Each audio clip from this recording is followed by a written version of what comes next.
Hey gunfighters, gonna try something a little bit new. It's September, which means a lot of people either are or getting ready for hunting season. I thought it'd be pretty cool this coming Friday to put out several episodes on several popular hunting cartridges. Not exclusively hunting, so even if you're not into hunting but a ballistics nerd like myself, you may enjoy this Friday quite a bit. If you like this, let me know. Maybe we'll do something like it in the future. But I plan on putting out several episodes on different specific calibers this Friday. This should probably be the intro. Hopefully you enjoy it. With that, have a restful Sabbath and a blessed weekend. Hello, and welcome back to Gunfighter Life, the podcast where we talk about gunfighting the right way With God at the center. with real-world first-hand experience. Before we get into the bio, don't forget to like, subscribe, leave a review of the podcast if you've listened before. Make sure you subscribe so you get the latest episodes. Your one-stop shop to find out more and support the podcast is goodshepherdtraining.com. Again, goodshepherdtraining.com. First and foremost,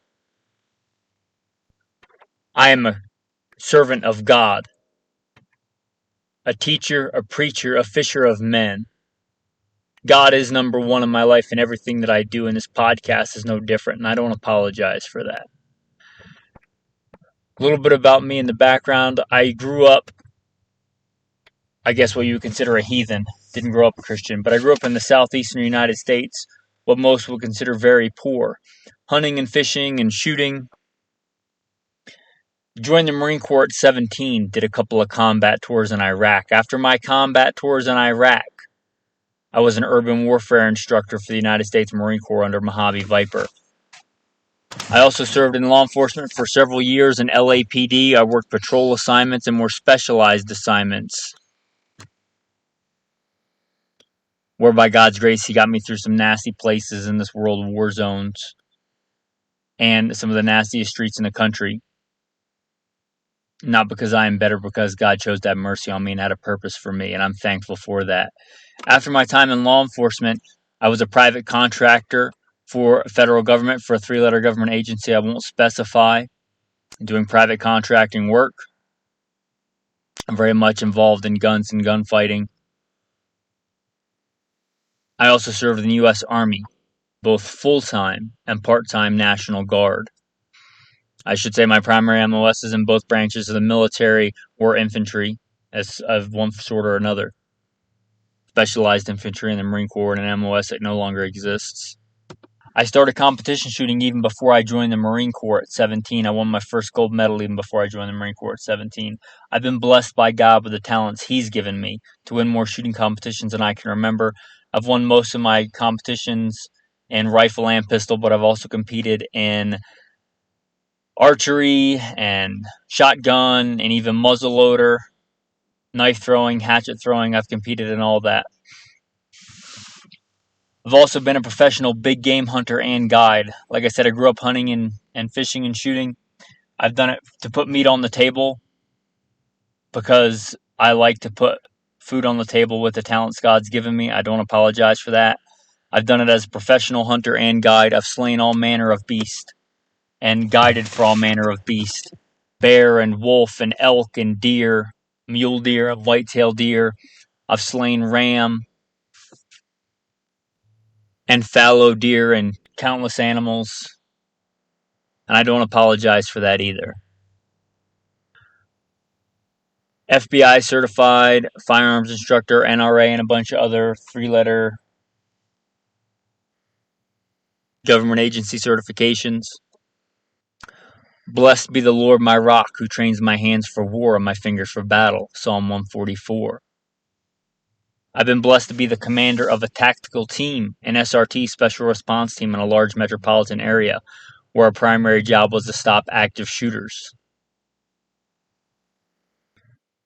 But again, first and foremost, I'm a servant of God, called by God to share the good news, a teacher, a preacher, a fisher of men.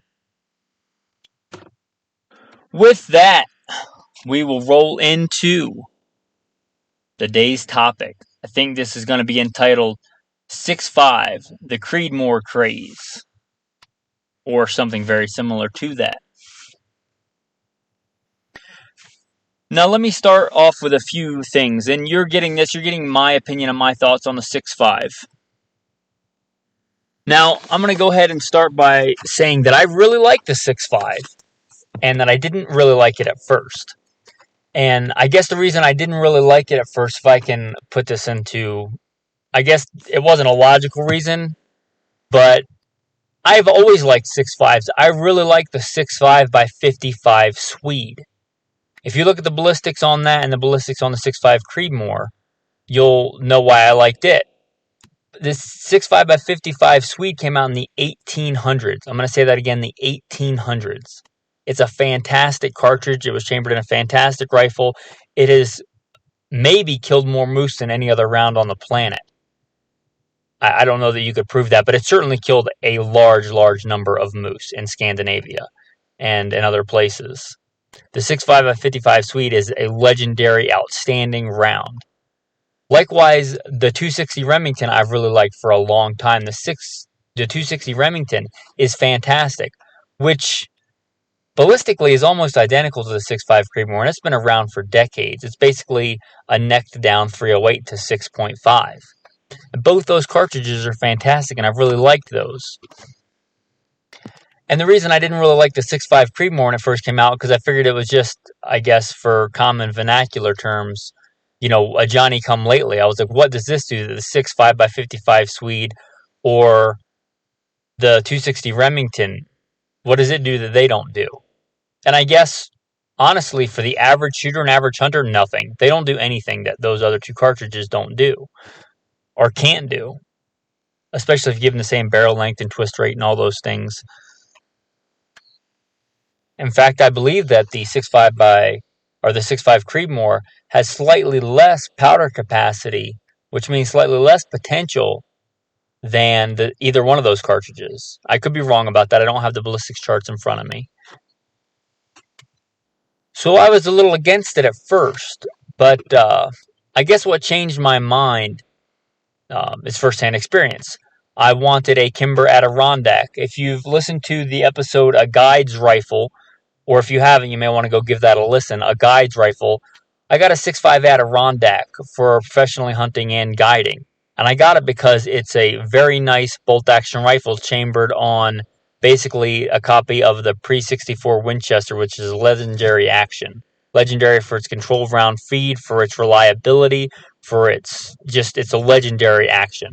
And Winchester got away from that for a while, and Kimber kind of copied it and made it smaller and lighter with the better metal technology of today. So I got that rifle for that reason. And I'll be honest, I first wanted it in 308, but I couldn't find one anywhere in 308. But I could find one at a local gun store that they had for quite a while that I had eyeballed in 6.5 Creedmoor. And I said, well, that 6.5 Creedmoor will do everything that I want it to do. So I might as well go ahead and get it. And I did. And I used it. And I slayed all manner of beast with it. And it is a fantastic cartridge. And it really changed my mind. Now, granted, I will concede that I could have done the same with a 260 Remington or with a 6.5 by 55 Swede. But a 6.5 Creedmoor, especially at the time, everybody was crazy for the 6.5 Creedmoor.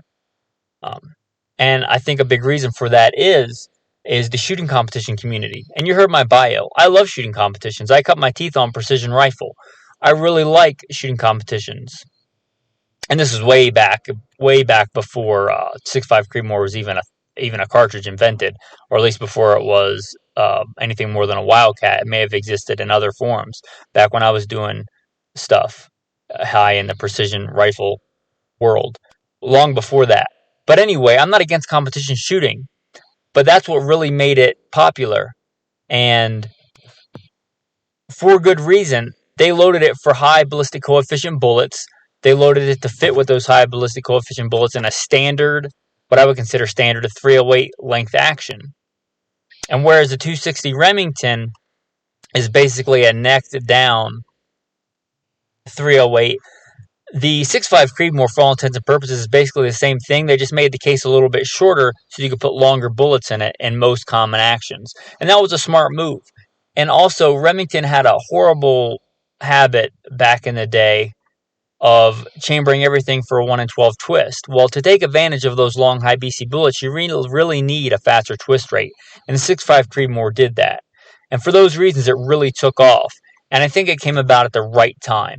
For a long time, Americans were, it's got to be 30 cal. It's got to be .30 or bigger for big game or for anything else. And that really was a flaw in our thinking.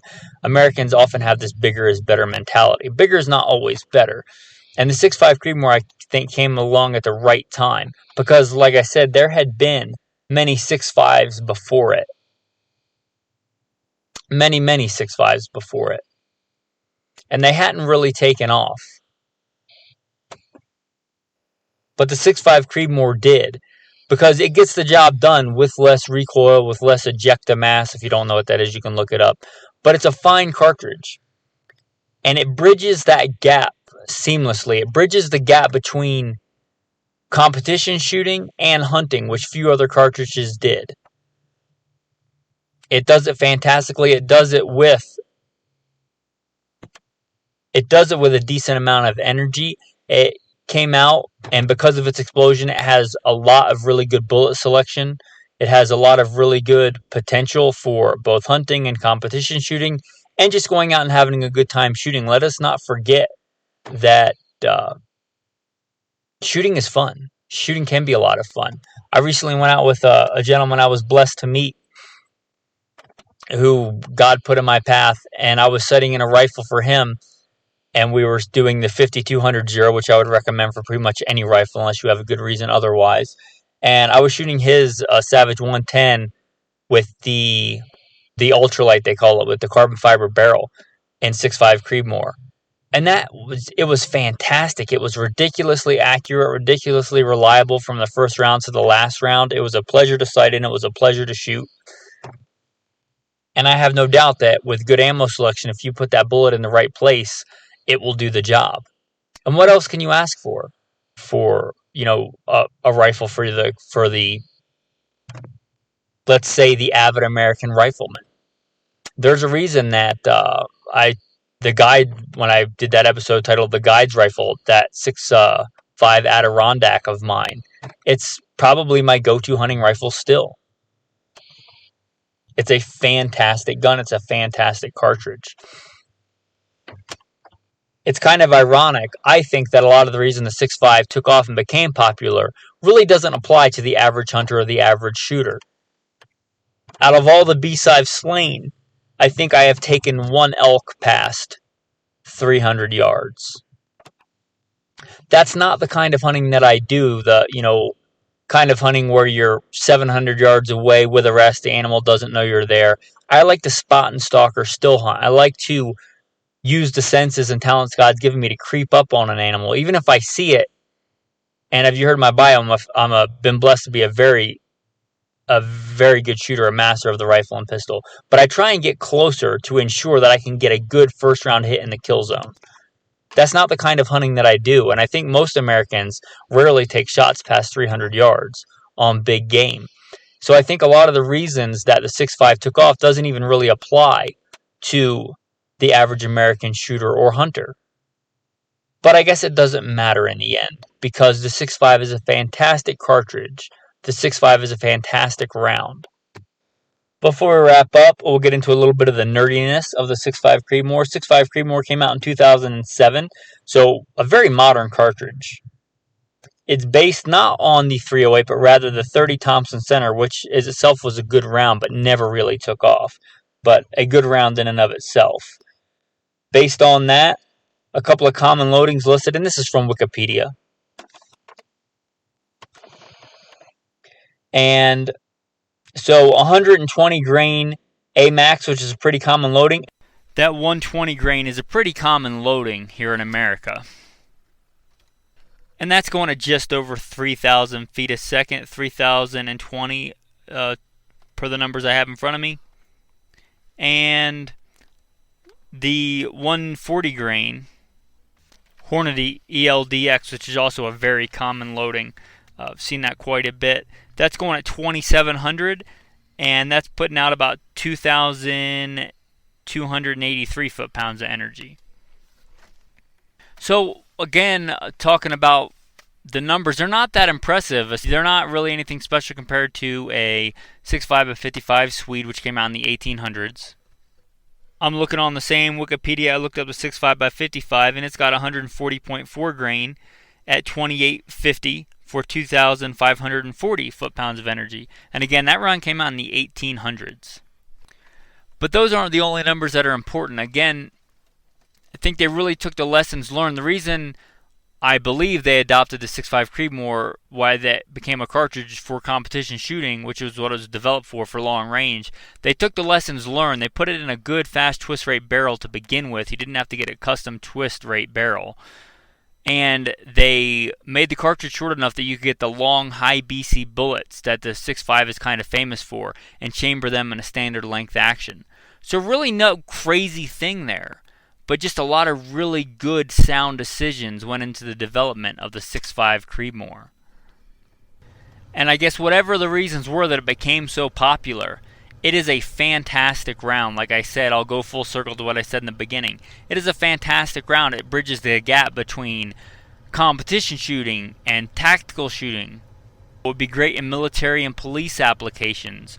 It would be great in most hunting situations. It would be wanted a one go-to center fire rifle of whatever that might be for you, whether it would be a semi-automatic AR-10 platform, my favorite, the Scar Heavy. If you wanted a one large center fire rifle caliber, you'd be hard-pressed to make an argument for anything being better than the 6.5 Creedmoor. There's several cartridges that you could choose. Personally, still like the 308, but I don't think you could argue that anything will be better than the 6.5 Creedmoor. So I'd say, in summation, a fantastically well-balanced, well-thought-out cartridge for the American rifleman. A fantastic sword to defend life and freedom. A great cartridge, a great round.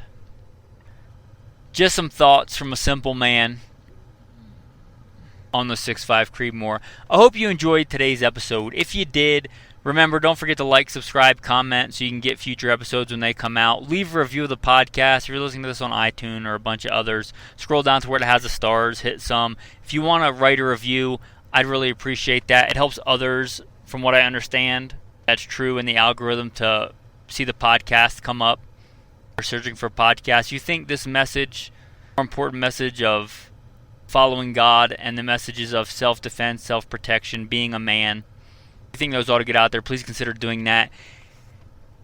And if you want to support financially, I hope that you consider going to goodshepherdtraining.com, the one-stop shop. It's got the other podcasts we do on there, Alpha Male Podcast and Simple Man Sermons, if you care about the important stuff. Go to goodshepherdtraining.com, consider going to Patreon. For the cost of a fraction of a box of ammo, you can support this. Used to be for years I did this at a loss. It cost me money. By God's grace, recently we have been making a profit at this. Used to be I would literally just talk into an iPhone. Really no editing other than pausing it when I wasn't talking. By God's grace, there's a laptop now and an actual microphone. There is some, although I'm not an expert yet at auto editing, there is some audio editing that goes into the podcast now. So hopefully the quality is a little bit better. Maybe I'd put out a couple episodes a year. Now, by God's grace, it's several a week. It comes from you guys supporting. So again, for the fraction of the cost of a box of ammo, consider supporting. And if not, please continue to listen. They're free to listen to, and I like it that way. Whatever you want to do, don't feel guilty about it. Thanks for listening. Tactical tip I'm going to put out there is very germane to today's topic. I've mentioned it or both of these things before, but I think they bear repeating again. Once you get your rifle sighted in, take a silver Sharpie or a regular Sharpie, depending on what you have or what color your gun is, and just mark all the screws in your scope mount, on your optic, on your sights, that if they move, that you'll know. Whatever the zero is on your scope on your rifle, mark that as well, so if it moves, you know. Also, you may want to take a pencil, just a simple pencil, and write on your gun, "You're dope."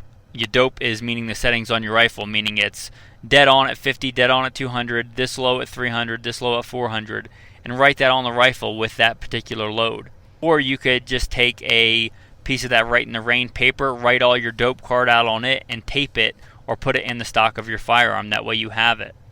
That way you're not guessing if you ever have to take a shot.